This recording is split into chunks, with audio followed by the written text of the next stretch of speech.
The road stretched endlessly before me, illuminated by the dull glow of my headlights. It was one of those nights where everything felt eerily still, as though the world was holding its breath. The radio in my car was silent, and my phone had lost signal miles ago.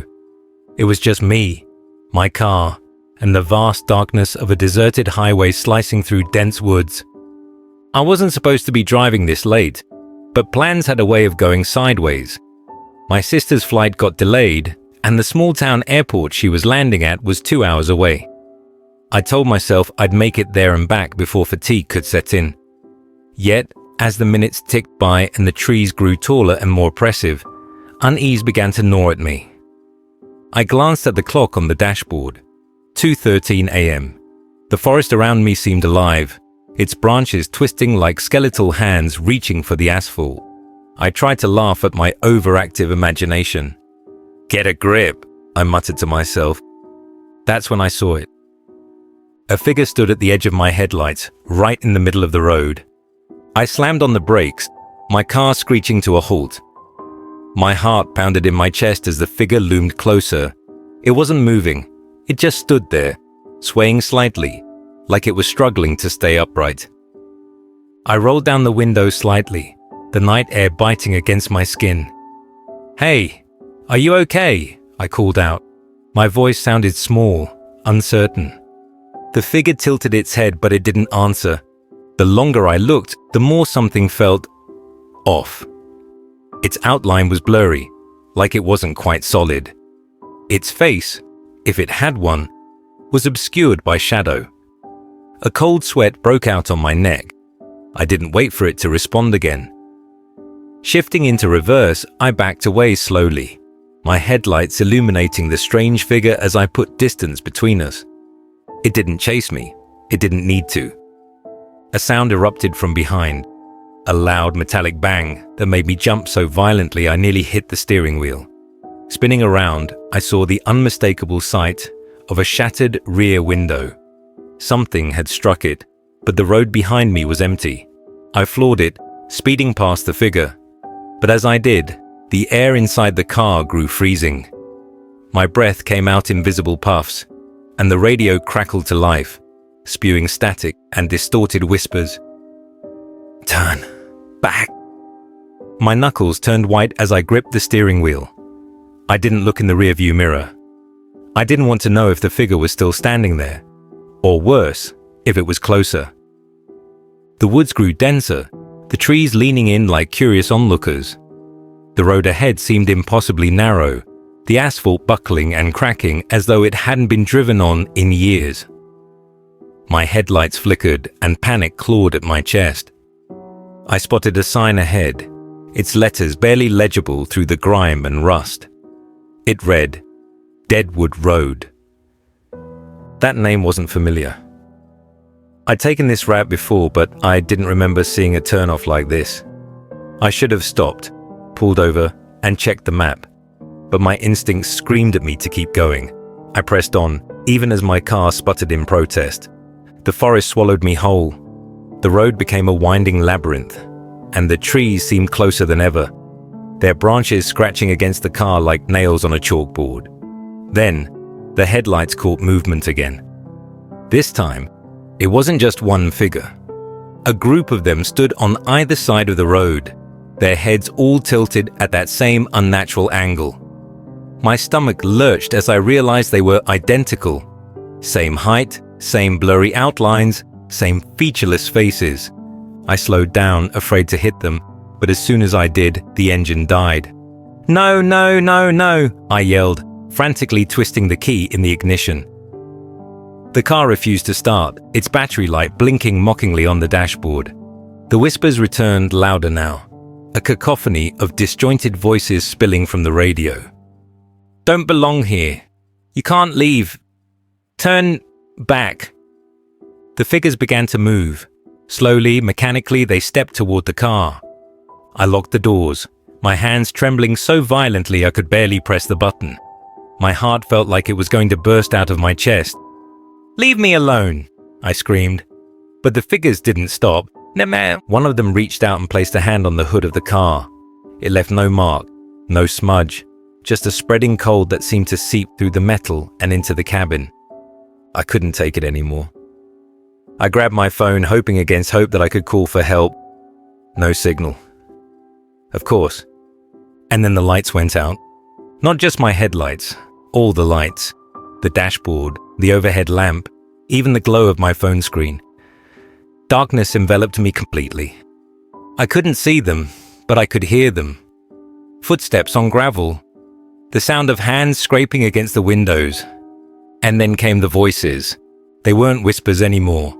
They were loud, angry, demanding. "Why did you come here?" one asked, its voice like the grinding of stones. "You don't belong," said another, closer this time. I curled up in the driver's seat, clutching my phone like it was some kind of talisman. "Please," I whispered, tears streaming down my face. "I just want to go home." The voices fell silent. For a moment the world was still, and then a deafening crash shattered the silence as the windshield exploded inward. Shards of glass rained down on me, and a frigid hand grabbed my arm, yanking me forward with unnatural strength. I fought back, kicking and screaming, but my limbs felt like lead. My vision blurred as the cold seeped into my bones. Just when I thought I'd be dragged into the void, the car roared to life. The headlights blazed on, illuminating nothing but empty road ahead. The figures were gone, and the night was silent once more. I didn't question it. I slammed the car into gear and sped away, my hands shaking on the wheel. I drove until the sun rose, until the trees thinned and the road smoothed out. When I finally reached the airport, I was hours late. My sister wasn't there. In fact, there was no record of her flight ever being scheduled. I tried to explain what happened, but no one believed me. The car had no dents, no shattered glass, nothing to prove my story. But I knew the truth. I still see them sometimes, standing at the edge of the woods when I drive at night, watching, waiting. And every time I pass them, I hear the whispers in the static. Turn back. The figures from the woods still haunted my thoughts. Even though I had driven for hours, speeding away from that hellish highway, the whispers lingered. My car, miraculously intact, despite what I'd gone through, hummed along a road that finally seemed normal. Or at least as normal as it could feel after whatever the hell that was. I kept glancing in the rearview mirror, expecting to see them again. Every shadow made my skin crawl. My heart was still hammering in my chest, and my palms were slick against the steering wheel. "I just need to get home," I muttered to myself. Get home, lock the doors, forget all of this. But forgetting wasn't an option. Not when I realized I wasn't even sure where the fuck I was. The road I was driving on wasn't familiar. At first I thought maybe I'd just taken a wrong turn, but no matter how far I drove, there were no signs, no landmarks, no exits, just the same endless stretch of asphalt and woods. And then I noticed it. The clock on the dashboard wasn't moving. 2:13 a.m. That same cursed time when it all started. My stomach sank. "No," I whispered, gripping the wheel tighter. "Come on, not again." I got out. I fucking left. The car suddenly jolted like I'd hit something. I slammed the brakes, tires screeching, and sat there for a moment, frozen. My breathing was ragged, my hands trembling. The woods were silent, too silent. Nope, not this time. I shook my head, forcing a laugh that sounded insane even to me. "I'm not getting out. You're not dragging me back into this shit."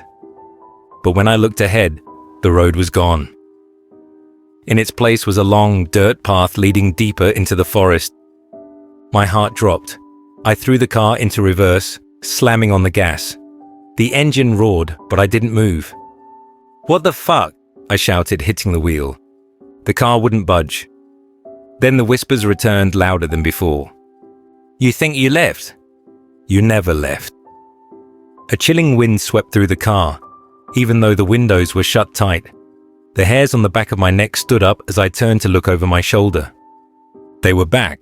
The figures. The same faceless, twisted things that had haunted me earlier. They stood just beyond the car, their heads cocked at grotesque angles. "Oh, fuck this!" I yelled, fumbling with the door handle. As soon as I opened it, the air outside felt like stepping into an ice bath. My breath came out in frantic, visible puffs as I staggered onto the dirt path. The figures didn't move. They just watched. "What do you want from me?" I screamed, my voice cracking. They raised their hands, all pointing toward the woods. I followed their gestures, my eyes locking on something that hadn't been there before. A house. It loomed in the distance, its silhouette barely visible through the thick trees.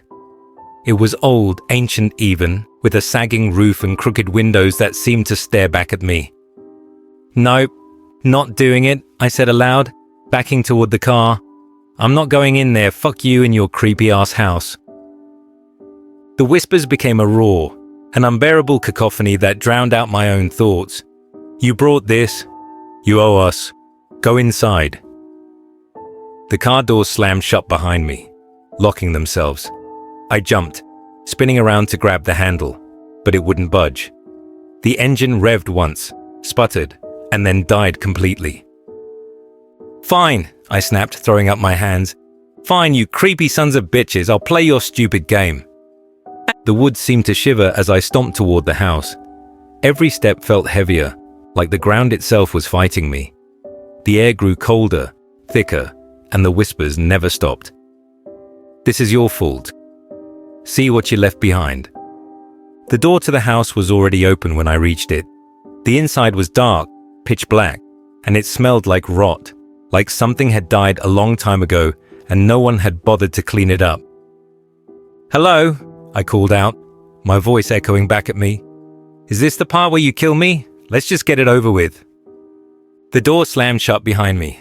I nearly jumped out of my skin, spinning around to grab the handle, but as soon as I touched it, the whispers grew deafening.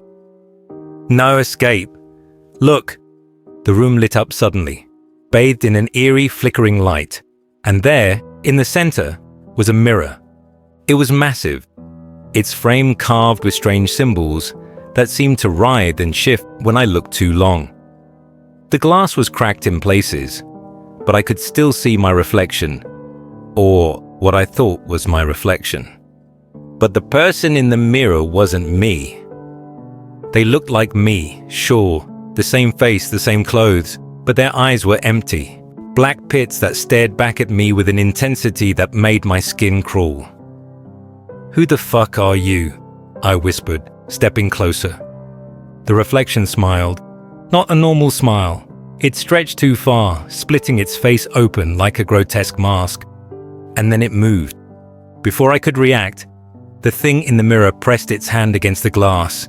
The crack spread rapidly, spiderwebbing outward, and the room seemed to shake. "You let it in," the whispers screamed, louder than ever. The glass shattered, something cold and impossibly strong wrapped around my wrist, yanking me toward the mirror. I screamed, fighting against it, but the pull was relentless. The last thing I saw before I was dragged through was my own reflection, still smiling, now waving goodbye. And then everything went black.